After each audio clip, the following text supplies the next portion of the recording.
Well, you know, I started this whole thing. I was like, Oh yeah, I'll give myself an hour, make this thing nice and easy. incorrect.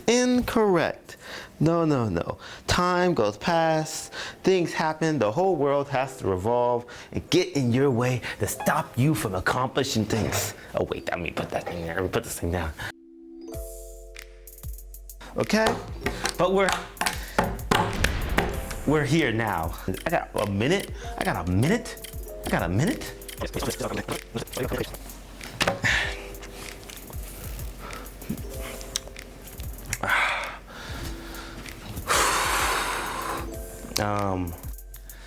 Okay, here I am making a comic into a movie. So like, copying is cool.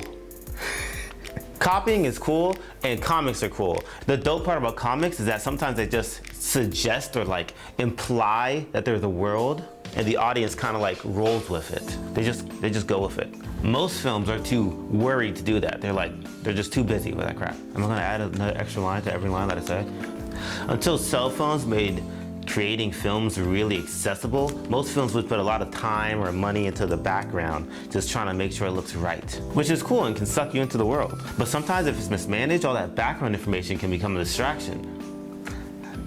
Comics sometimes they take all that background, they just delete it, and they replace it with like shapes or suggestions of things. Like it's an idea of something is back there. You know what I mean? And the audience's imaginations and experiences fill in the gap that is not in the comic book.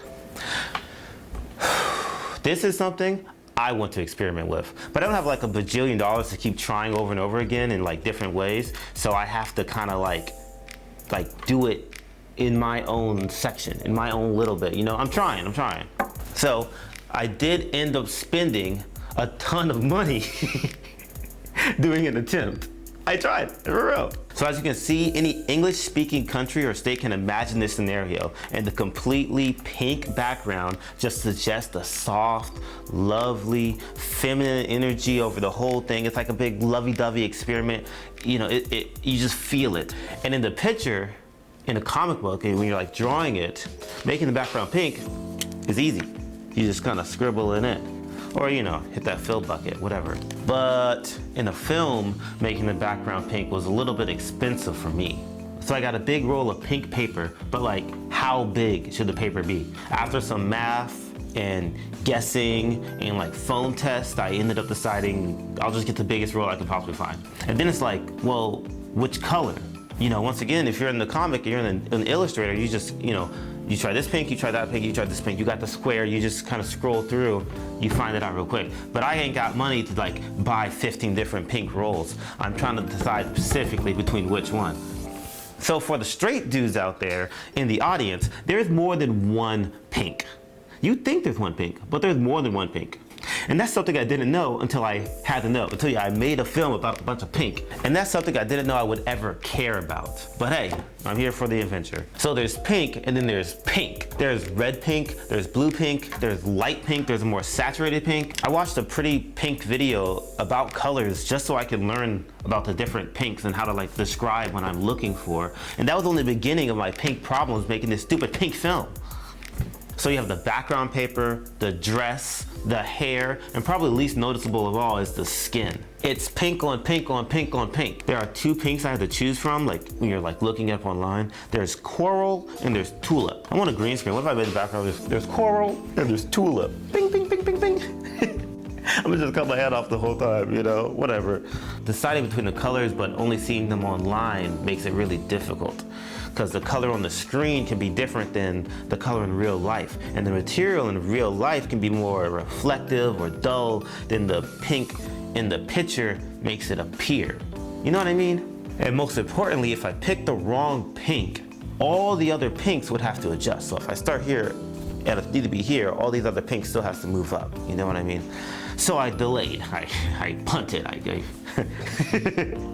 So I decided I'll get the dress first. I found a dress, I bought it, it arrived, I didn't really think about it, whatever, pink is pink, right? The dress comes in and it looks purple. And it was like super small.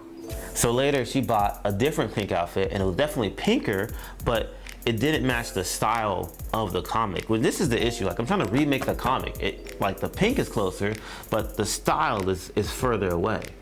I was really nervous about her dress being a lighter pink than the background, because if it was lighter and I even slightly overexposed it, then the dress or the background would turn white. Like the dress would turn white in order to get the background right, or the background would be too dark in order to get the dress right. You know what I mean? Maybe if I hit my microphone more, I'd sound better. And to try to bring the pink back in post when everything is pink sounded difficult. Okay, so I have that issue, clearly. Time's passing, so I was like, screw it, I'm gonna buy the wig. The wig will be easier. Surely the wig won't have any unforeseen problems, but the wig was shiny and light pink. And as you can see in the film, the light pink almost looks white sometimes, just with the light shining off of it. Now, I'm aware that I might be nitpicking a little bit, okay? But we're here. This is what we're here for, me to nitpick. I got all this stuff here, I'm not even drawing anymore. So we found a nice dress. Praise the Lord, it matches the comic, great. I got the more saturated pink tulip for the background color. It felt better. And personally, I think it worked really well. The comic is attempting something that, in my opinion, is so subtle. Like, it's not really pink on pink on pink, it's actually coral on coral on coral. And if you look closely or you look too much, like, it's almost the skin tones seems like they're slightly off. Well, in my recreation, I felt like the skin tone was the only thing that I wasn't worried about. Of course the skin tone's gonna look pink. It's human skin properly white balanced. But I feel like the skin tone is the most off-putting part of the whole piece. A colorist could probably correct the whole thing pretty easily, but it's just outside of my wheelhouse. And like, his skin tone feels right, but her skin tone just feels off to me. I don't know, it like tints green. Maybe I should have asked for more like blush in the makeup or something. Maybe it's the tights, the sheer tights she's wearing that is causing the tint. But I don't know what is interacting with these lights causing these issues. Maybe the lights themselves just had a little green in them. I mean, I was using fluorescence, and it's just because I'm a human, I noticed the skin more than anything else, you know? Anyway, isolating the pink from her skin, from the pink from the background, from the pink from her hair, from the pink from her dress, just proved way too difficult for me. And ultimately, I was trying to,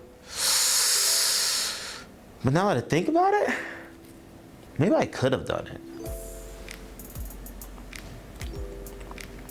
I mean, at least this shows that I've grown in like a year. The fact that I think like, oh, actually, there is a way that I could do this, you know? One noticeable stylization you may see missing is the red face in the film, because like, I would love to add a VFX person to my team so that we could do these things kind of live, but it's a one take, so I couldn't add the blushing mid-shot, so it would have to be in post, I imagine. So let's say some nice things about myself. I think the poses are perfect. Like we're humans, me, you, I hope you're human, hope you're not a bot, but we're all humans, so like it's natural to kind of like move between poses while you do the thing. So the comic kind of had her just like sit there in this one pose the whole time, because I guess he didn't feel like drawing two pictures when, you know, you can just imagine her moving. But in real life, I had her hit like 4, 5, 6 poses in the film. Boom, boom, boom, boom, boom, boom, boom, boom, boom, boom, boom, boom, boom, boom, boom, boom, boom, boom, boom. I think in the comics, her movement is implied, and so she just stays there. But I don't think it works as well in the film. Like, I could have done a more statuesque thing, but instead I decided to do more like heavy posing in each shot. Like, I know this is uncomfortable, but I really need you to arch your back and like hit this pose, hit this pose, hit this pose. Like, I'm like posing it, and I think it feels good. I don't know. You tell me if I'm a complete idiot. I think the guy is spot on. I mean, the blue, the movement, the poses. I just think it's all right. Can you see my eyes? Can you see my eyes? I'm gonna look down some more. Which to me is the most interesting part. It's almost like it's too right. Like the whole pinkness is almost too right.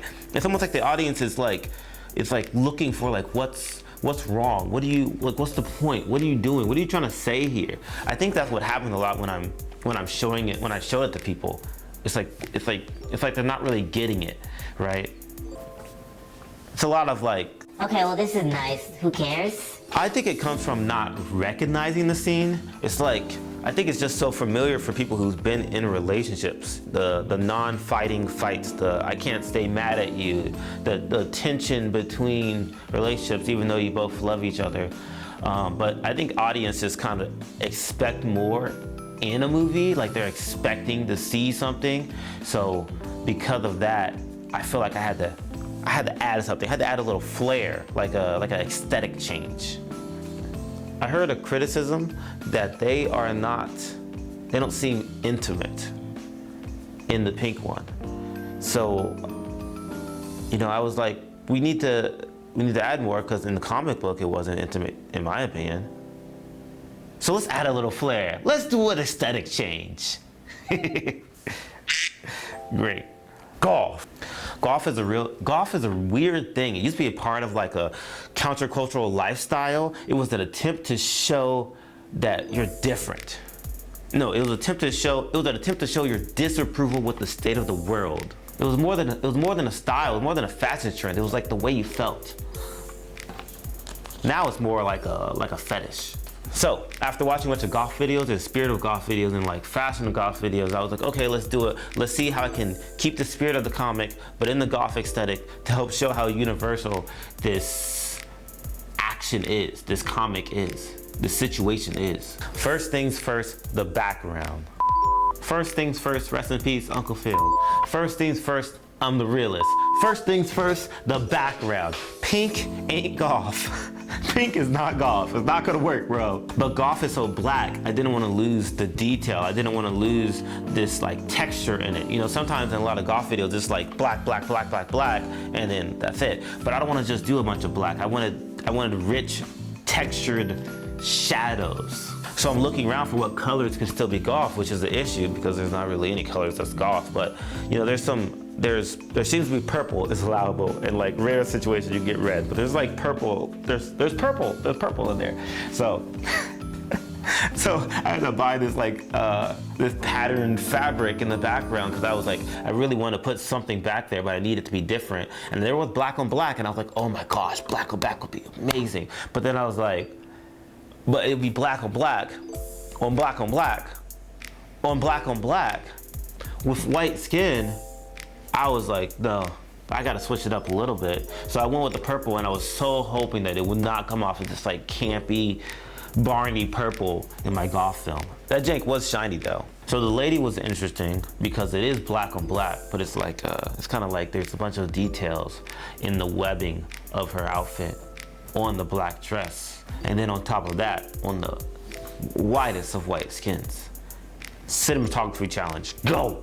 The dress gotta be short. I need that thigh meat. They have to have wings on the sleeves, or extra long sleeves, or whatever you want to call it. But I gotta have this whole thing going on. She gotta have black hair. They gotta be bone straight. I gotta have the lips, the liner, the whole thing, the shadow, the whole thing. The only difference is I didn't want any nails, because I feel like once you get into nails, you got into the fetish. The nails are the beginning of the fetish. I mean, if you got the nails, look, I know you're looking for some dick. You're not doing the regular amount. Gotcha.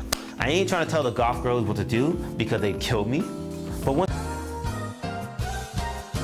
this is an everyday goth look. She's just going through her everyday motions. She's not like getting dressed up for a party. She's not trying to look good. This is how she looks every day. Oh, Pink on Punk would have been a good title. Whatever. Okay, so the guy, he's heavily inspired by The Crow, the old one, and I feel like the goth men look, the men's goth look is a pretty difficult look to do because it can look pretty gay. So I didn't want to push my man Zach over the chasm. I didn't want to put him into a mesh outfit and just test out his manhood right there, but goth and mesh outfits have been pretty long-standing trend throughout its like fashion.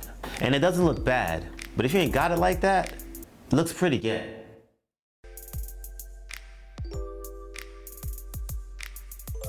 If you're a dumb man, you can do some really gay stuff and get away with it.